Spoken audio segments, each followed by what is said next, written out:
Play offense, you would be happy so far, certainly with the play of Dak Prescott. They look to continue their momentum from last week's thrilling win against the Giants as they get set to take on the Bears in Chicago in an interesting game Sunday. Troy Aikman's been watching Dak play. Here's what he thinks. I have been impressed with Dak, certainly week one and what he was able to do. And then this last game, he just, he's always had good energy. He's always had good, body language and all that on the field. But in addition to just how well he's played, I just sense that there's a confidence about him in the way in which he's playing that I don't want to say I haven't seen it before, but I just feel like he's really dialed in. Dak Prescott's an interesting player. When you're the quarterback of the Cowboys, everything you do is so micro-scrutinized that I think sometimes we overlook the obvious. Like when he's healthy, he plays great and they win. When last seen healthy for an entire season, he was the runner-up for MVP. He's playing great again. And arguably, this is the best weapons he's ever had. And I think the difference is he has an established running back that when he first got in this league, we had a lot of respect for in Denver that kind of fell out of favor. But, Javonte Williams. But also now he has, an answer when you can't, when you double CeeDee Lamb and take him away. Pickens showed up a little bit. He still has to mature. And but Ferguson, he's able to really move the ball. And this isn't a typical brand new head coach, right? Remember, Shotty was the coordinator, so he doesn't have to learn a new offense. So right. It's more nuanced than that. He can get into the minutia, the minute details of growing the package because he was in the same system last year. So the biggest thing for me when it comes to the Dallas Cowboys is their run game. If you go back to 2024, 5 of the 7 teams that made the playoffs in the NFC, they were top 6 in rushing. You can't be one-dimensional in this league. You have to be balanced. The Dallas Cowboys right now, currently, they're 11th in rushing. Javonte Williams has really altered things, but also the mindset coming into the season. Hey, we're not just going to throw the football around. We're going to establish the run. We want to push people around, investing into that offensive line. That was their first-round draft pick this year in the 2025 NFL Draft. The run game is making things drastically different, in my opinion, Correct. for the Dallas Cowboys. Because Dak Prescott, from my eyes, he's going to play lights-out football. But now you add another dimension to that offense, and the offense of the Dallas Cowboys are scarier. Yeah, I think it's George Pickens because when you're trying to build a team, it's hard to get 2 corners that are physical enough to match up with CeeDee Lamb. And now on the other side, George Pickens, who has 13 career touchdowns. Look at that catching radius. That was CeeDee Lamb. Yeah. But in the red zone, again, he's already scored a touchdown, but he's created a lot of good matchups for Jake Ferguson as well. So when we talk about Dak playing well, like this play right here, they couldn't do that a year ago. That's why I think Pickens, more than Williams, has been so impactful. Fascinating game.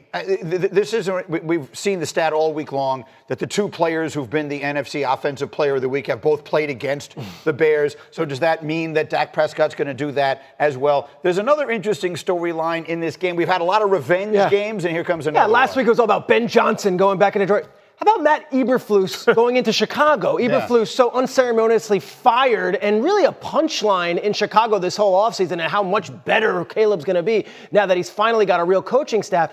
Eberflus has been the defensive coordinator for the Cowboys in 2 weeks, and they've been lit up in 2 games. I could see Matt Eberflus having a different kind of approach to this game, going up against his former team, and the owners in the front office that blamed him for last year's ineptitude and firing him. I will note this. In his presser, Brian Schottenheimer said there's nothing he would love more than to win that game and to give the game ball to Flus after the game. Not Dak, let's give it to the defensive coordinator who's going to have something ready for Caleb Williams. That's motivation. Win one for the Flus. Yeah, we always have that type of protection. Like when you go there, whether it be the Harry Bowl or the TB Bowl or the Rex Bowl, we always had that. That's just the extra juice. That's the mind tricks that head coaches do. Don't fall for that. But they want to look. You're going to make a little bold prediction later this morning about this game. And we're going to get a prediction on the total in a minute here. Without giving away the whole thing, are you expecting fireworks? Historic fireworks. And neither side, are the old Rick Rhineline, Greeny, are the punters even going to be active? Like, this is just 4-down football up and down the field. The big X factor to me is Caleb Williams and what he does. And, we have a tape to show here. What are you seeing? What have you seen in Caleb when he holds the ball, Greeny, he really struggles. This is an unbelievable statistic. Since he's been in the NFL, this is from Hembo. They are 1-7 when he holds the ball for 3 seconds or longer. Now look, here's a play against Detroit. Not there, throw it away, run. He's holding the ball, and he makes really bad decisions later in the down. This ball should have been picked off. You can't hold the ball against NFL defenders for 8 seconds. Here's another play. Again, Week 3 of the 2025 NFL season is here, and the Miami Dolphins 0-3 threatened the defending AFC East Buffalo Bills for a nearly stunning road upset, but Buffalo survived at home 31-21. Miami ending Buffalo's 13-game winning streak at home certainly would have been stunning. What shocking things could potentially come to fruition in Week 3? Let's take a look with the latest edition of Bold Predictions, a 5-pack for the third week of the 2025 NFL season. Giants upset Chiefs to give Patrick Mahomes' first 4-game losing streak of football career post-high school. This one is a doozy. 3-time Super Bowl MVP quarterback Patrick Mahomes and the Kansas City Chiefs 0-2 are in a rut. Including the Super Bowl LX loss against the Philadelphia Eagles, Mahomes has his first 3-game losing streak as an NFL starter. He's never lost 4 consecutive games as a starting quarterback at either Texas Tech or with the Chiefs, but that's exactly what's about to happen when Kansas City loses at the New York Giants on Sunday Night Football this week. Mahomes is struggling to get the football downfield on third down. He is averaging the fewest yards per pass attempt, 3.4 by any starting quarterback on third down this season. Across the last 3 years, Mahomes has the worst touchdown-to-interception ratio, 11-17 by a starting quarterback on throws of 10 or more air yards, minimum 200 pass attempts, and he is averaging the shortest pass length, 6.5 yards downfield across the last 3 years. Both of those stats make it seem like Mahomes is in for a disaster against the Giants' high-powered defensive line of Pro Bowl edge rusher Brian Burns, Pro Bowl defensive tackle Dexter Lawrence, former top 5 pick edge rusher Kayvon Thibodeau, and 2025 third overall pick edge rusher Abdul Carter.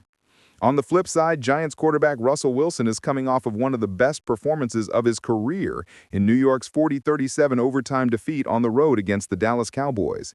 He lit up Dallas's secondary for 450 yards, 3 touchdowns, and an interception on 30 of 41 passing, 73.2%, a figure that included 264 yards passing on throws of 20 or more air yards, 7 for 11 with 264 yards passing and 3 touchdowns. That's the most pass yards on throws of 20 or more air yards by any player in a game since Ben Roethlisberger in 2015, 267. Wilson and Pro Bowl wide receiver Malik Neighbors, 167 yards receiving and 2 receiving touchdowns on 9 catches in Week 2, will light the Chiefs' defense up while their pass rush seals the team's first victory of the season against the defending AFC champions. After Saquon Barkley's historic first season in Philadelphia, he is averaging 119.6 yards rushing per game in 18 games with the Eagles, the most by any player with any team all-time, minimum 5 games played.